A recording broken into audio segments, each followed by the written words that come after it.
ఈ సృష్టిలో పెట్టిన ఒక నక్షత్రాన్ని మనుషులతో దేవుడు ఏం చేస్తుండు? పోలుస్తుండు. జ్ఞాపకం చేసుకోవాలి. అబ్రాహాముతో దేవుడు అన్నమాట ఏమన్నాడు తెలుసా? నీ సంతానమును ఏం చేస్తా?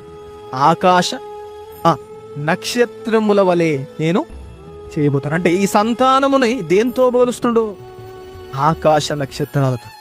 అంటే మనుషులను దేవుడు దేనితో పోల్చిండని వాక్యంలోకి వెళ్ళి చూస్తే ఒక నక్షత్రంతో దేవుడు ఏం చేసిండు? మనిషిని పోల్చిండు. ఈరోజు ఇక్కడ పైనున్న నక్షత్రం కనబడుతుంది. ఈ నక్షత్రం ఎవరికి సూచనో తెలుసా? ఒక ఇంటిలో ఉన్న యేసు ప్రభుకి సూచన. అలాగే ఈరోజు సంఘంలో ఉన్న ప్రతి వ్యక్తికి ఈ నక్షత్రం సూచన.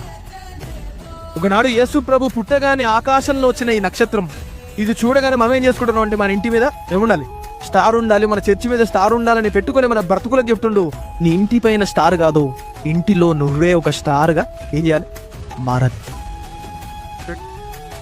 యేసు ప్రభు ఇంటి మీద స్టార్ ఉంది, కానీ ఇంటిలోనే పెద్ద స్టార్ ఉన్నాడు. ఈ లోకాన్ని రక్షించే ఒక నక్షత్రం ఇంటిలో ఉంది. మనం ఇంటిలో ఉన్న ఆయన చూడకుండా ఏం చేస్తున్నాం? ఇంటి పైన ఉన్న ఆ నక్షత్రాన్ని చూసి మన ఇంటి మీద ఏం చేస్తున్నాం? మనం నక్షత్రాన్ని పెట్టుకుంటాం. అది కాదు, జ్ఞాపకం చేసుకోండి. ఆ జ్ఞానులకు అర్థమైన విషయం ఏంటో తెలుసా? పైన ఆ నక్షత్రం వచ్చిందంటే ఆ నక్షత్రాన్ని కలిగించిన వాడు ఈ లోకంలో పుట్టిండు.